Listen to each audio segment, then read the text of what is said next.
Hey, what's up? Welcome back. In this one, we're going to be talking about how to improve any village you come across in just 7 steps. So without wasting time, let's just get to it. Step 1, sort of an obvious one, but locate a village. Now, though I just said this works for any village, I will say part of step 1 here, try to find a solid village. Like, let's compare these 2 villages here. One's empty, one's a little bit more populated. I find it's more fun to create these projects when the villages are a little bit larger, a little bit more dense, and have a variety of the different village buildings that are spawnable. So look out for that. But now step 2, straight into building, and it's infrastructure. Some may call it the boring part. I call it the most fun, because this is where the magic really happens. You'll be seeing on screen as I transform this village in the background. We focus on lining up the roads and getting that infrastructure set, which means, once again, lining up those roads in a 3-wide path, as that's what the village spawns with, but you can do it wider if you want, sort of connecting the paths in a way that suits the village that you stumbled across, which is the awesome part about this project. Every village is unique. Before this example, I used a fountain as the center point for the entire village. I also wanted to have a main street, main road. See, originally this video was going to be done before Thanksgiving, and I was going to call it a pilgrim town. So I was using these images as references for this kind of all wooden pilgrim town, and that's why you'll see it's all oak wood, which I still think looks pretty cool. I mean, look at this main street. But tangent aside, that's where that main street kind of idea came from, and then I had the other paths that extended off the village connected up, all while also keeping in mind where I wanted to, and we'll talk about this more in the next step, add in buildings and create zones. So line up those paths, connect them up, sync them, and it just gives us some framework to work with in our village project. But with that said, it's on to step 3, which is adding in more buildings. As I mentioned, a more dense village is more fun. It not only looks better, but it's more fun to walk around in, live in, and you can get more villagers, grow the population. It's all something to do. And density is the perfect word to describe it. Let's look at a before and after, just so you can see where I placed in buildings to tighten it up. But what you'll really see in the time lapse is me kind of creating these zones, and then for just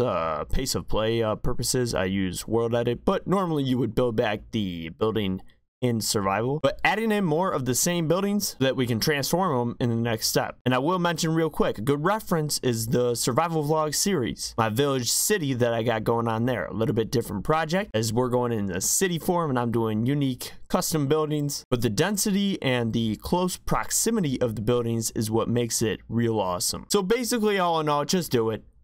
But as I just mentioned it, step number 4 is transforming those buildings. Pick a style, pick a theme, and transform it in that way. Just like I got the all wood theme going in this one right here. Look, even the fence building behind me, and you're seeing it throughout the time lapses. But yes, the pilgrim settlement style, but also oak wood, that's a style. But fantasy, medieval, modern, whatever you want to go for, take those villager buildings and transform them. And now I will add step 3 and step 4 are interchangeable, reversible, depends on how you want to do it. Like, for example, once again, in my survival vlogs world, I transformed this small medium-sized building right here, right? And after doing so, I have all the resources from that building. Now, as the series progresses even further and the village city grows, I'm going to want more small buildings in, and so my plan is to rebuild those villager buildings and then transform them once again. Now, part of the reason I do that is for the content. I want the time lapse, pretty cool, so it's completely understandable if you want to just transform your building design and then use that design all throughout the village, and that's why they're interchangeable. Either way works, but regardless, for whatever buildings spawn in your village, you're going to want to customize each individual one and then apply that to all the same ones throughout the village. And let's take a quick look at some of my customizations. We got the 2-story one right here where I went for the details on the edges with the oak wood, and then again the entire theme was oak, and also replacing glass with fences. But I used a combo of stripped oak, regular oak logs, and oak planks to give it some dynamic, make it look cool. And you'll really see that throughout all the buildings that I did. Apart from the temple, which I actually left as is for the most part, just switch out the glass. And also, I guess the farm, you know, is a little bit of a different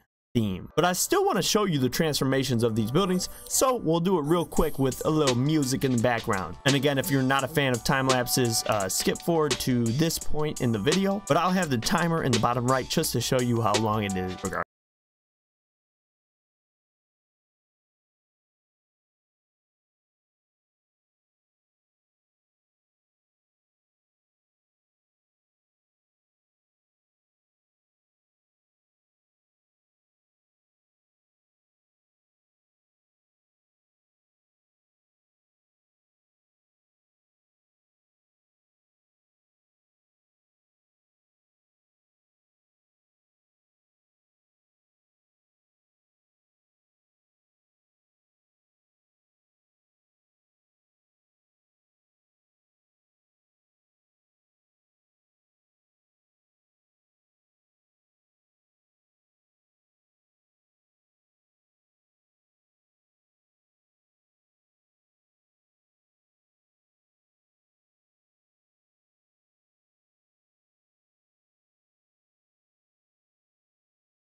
buildings and they're placed all within the Minecraft village. And it takes us to step 5, adding in new structure. Depending on the theme and style of your village that you chose and just the environment around you, you might want to add in some, additional new details in buildings. For me, the key really was adding in areas for horses. I don't know, I just had that in mind where I wanted these large open spaces with fences, customized fences where horses could be added in, as well as livestock like the cows and sheep. But we also added in a dock and of course the fence wall going all around side. And with this step, I'm going to go ahead and add in light up your entire village. Make sure it's nice and safe, okay? Because I would assume you want to keep your villagers safe if you're doing this project, and you're most likely using it as some sort of base, which we'll talk about in a moment. But therefore, make sure the light levels are 8 or higher on the block all throughout. That way mobs can't spawn in and turn it into a zombie village, unless that's the theme you're going for. Then by all means, your thing. But step 6 and step 7 are pretty fun. They're all about turning this village into a more vibrant and livable survival type base. So let's start with step 6, which I would say do regardless, which is putting in workstations for your villagers. Grows the population, which is fun, having villagers walk around. And you're already gonna have some of these already in place, like that villager over my top right shoulder. Masons are a common one. You got the blacksmith often, and of course farmers too, as well as the temple spawns the cleric, which is cool. To lock their profession in place, of course, you can trade with them. Just one trade will do it, which I recommend. But then of course, as you grow the population of your village, you're going to want to make sure you have enough workstations and beds to make it actually possible for the village mechanics to work. So you need at least one bed per villager, but also a workstation if you want them to have a profession. Which takes us to finally step 7, customizing it also as a survival base for yourself. Now, you know this is what I love to do in Minecraft. I mean, once again, the village city is a great example of that. Having each villager building have a purpose.